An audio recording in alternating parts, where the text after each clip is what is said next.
drugs, guns, a whole lot of money, some crooked cops, and some crooked politicians. Next, all on my Narcos Season 3 review.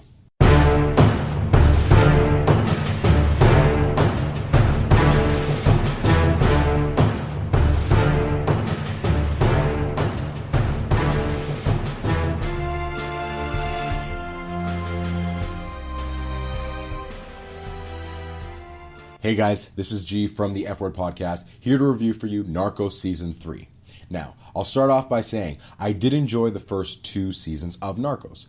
I liked the angle that they went with it. They incorporated a lot of the real-life events in with the actual show's dramatization for our viewing pleasure, as they say.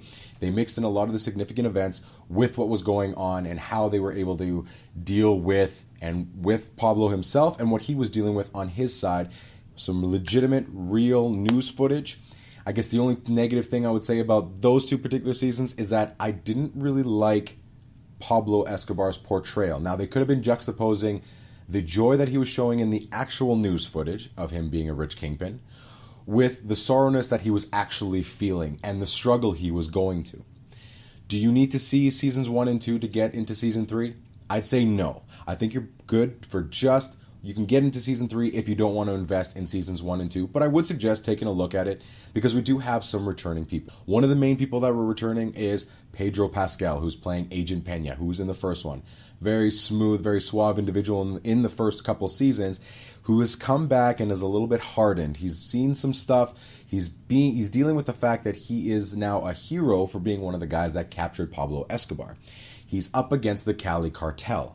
Now, the Cali cartel were second under Pablo because he was the big person. Now that he is really, spoiler alert, in 5, 4, 3, 2, 1, Pablo Escobar dies in the second season. It's following a different group of drug cartel who were second, a little more under the radar, and then now they're front and center. So I'll start with a few things that I liked. I still like the fact that they are interlocking or interweaving their real-life video clips, newspaper articles, news releases, footage, and everything about the real people as the events went on in the show, which was really cool. The second thing I like is that everything was as authentic as you can get. Most of the actors are that can speak Spanish, at the very least, because it does have subtitles, and sometimes it doesn't, depending on who's on the screen. But they blend that very well. The scenery is beautiful, okay? So they're shooting a lot in Cali, a little bit in Bogota, and they jump around in different areas. Now, I don't know how much of it they were actually there on location, but it looks beautiful, and you get a feel that you're in with them.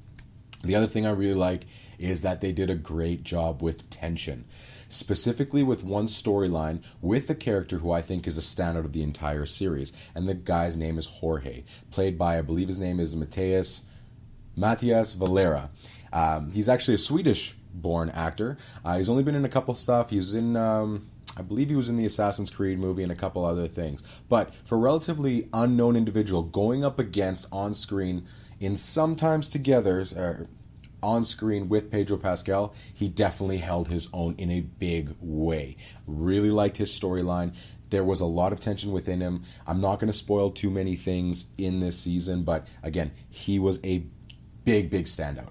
Pedro Pascal brought it. Everybody that was on here did a very good job with their performances. Some of the things I wasn't a big fan of, surprisingly, is the music cues. When they were in parts of Cali and in Bogota, most of the, I guess, in amongst the community and the people there, the music was traditional. Beautiful, beautiful music from the area, from there. Then what they did in some sections is they started interlocking some 90s hip-hop, specifically a couple Wu-Tang songs.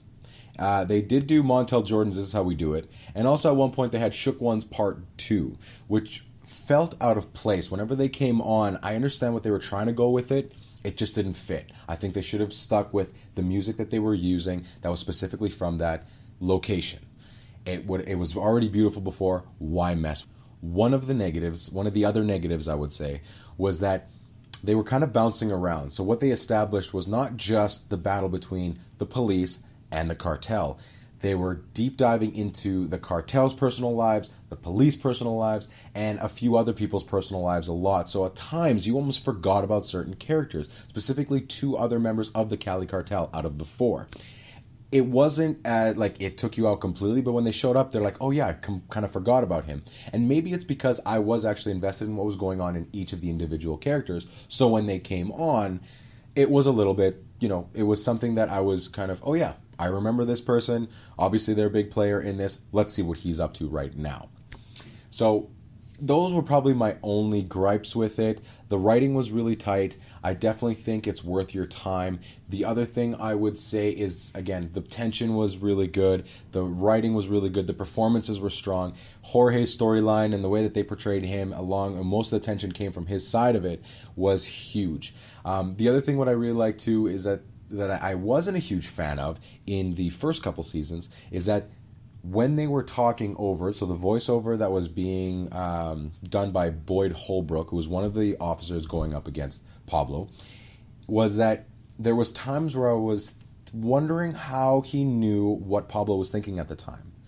And so by that, they had the scenes with Pablo Escobar where he was moody and he was trying to figure out what to do and he was trying to build his empire. And yet I was thinking, well, how does he know all that? In this one, however, Pedro Pascal is our voiceover throughout the whole show. And what they did really well was they actually allowed him to deep dive into the world of the cartel, to something that he would obviously know being an officer in it. So, for instance, there are scenes when they were talking about money laundering and how it works, how they had their main money launderer, how they were funneling the money through to get it out clean so they can continue using their money, so on and so forth. So I like the way they used the voiceover in relation to what was going on screen to something that you knew that, yeah, this person would know how it works. So again, is this worth your time? Definitely. I really, really like this season. I would say if I was going to score it, if anything, I'll probably give it 8.5 out of 10.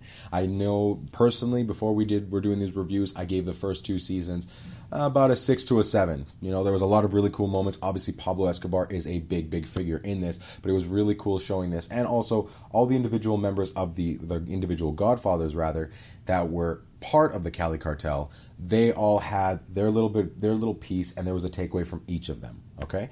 So, again, definitely, I would say if you invested in the first 2, you want to invest in this. If you haven't, don't worry, you can get into this. They kind of bring you into it in the first couple episodes. So guys, that's my quick little review on Narcos Season 3.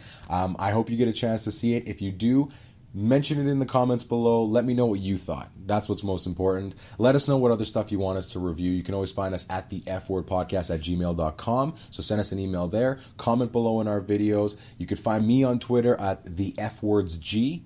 And we'll be having more content and more reviews for you as well. That's my review of Narcos Season 3. I'm G, and I'm out.